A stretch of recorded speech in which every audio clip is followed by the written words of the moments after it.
You know, we got to learn to loosen up and let it go. And towards the end of the game, we've always said that hitting's contagious. Usually when one guy hits one on the nose, it's momentum, and they couldn't stop our momentum. We did a good job all night of stopping their momentum and never letting them have a big inning. And then we finally, you know, were able to break it up at the end. When we got our momentum, they couldn't stop it. That's Raging Cajuns head baseball coach Tony Robichaux following his squad's 7-4 come-from-behind victory over UNO Tuesday night at the Tig. Cajuns found themselves down 4-1 and getting out hit 10-2 into the bottom half of the 7th inning before they exploded for 4 runs in that frame and 2 more in the 8th. Cajuns' rally started with back-to-back home runs by Ishmael Edwards and Joe Robbins before 2 guys who weren't even in the starting lineup tied the ball game and then gave the Cajuns the lead, Derek Harrington and Dylan Poncho. I was just trying to get the bat on the ball, and I got a good pitch to do it, and I hit it. I was pretty pumped. My first AB, my first single of the year, so I was pretty pumped.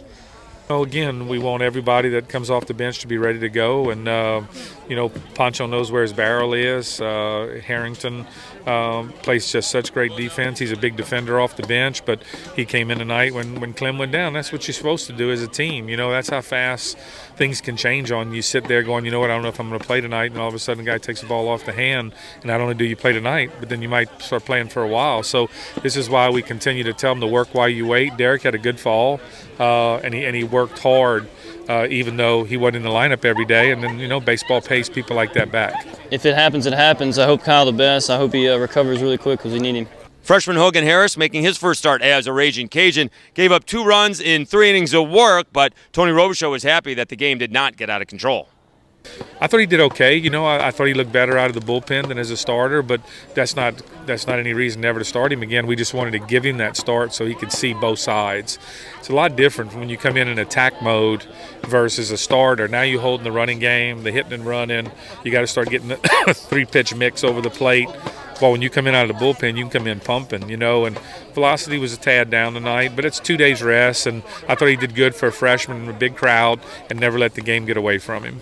A little bit of bad news for the Cajuns. Outfielder Kyle Clement could be out for at least a month with a broken arm. Cajuns do improve to 5-3 on the year. They'll take their show on the road Wednesday to take on McNeese before hosting Sacred Heart over the weekend at the Tig. Once again, your final score, Cajuns come from behind to defeat UNO 7-4. Keep it tuned in to 1037 The Game and 1037thegame.com for all of your Raging Cajuns baseball and softball coverage. I'm Dave Schultz.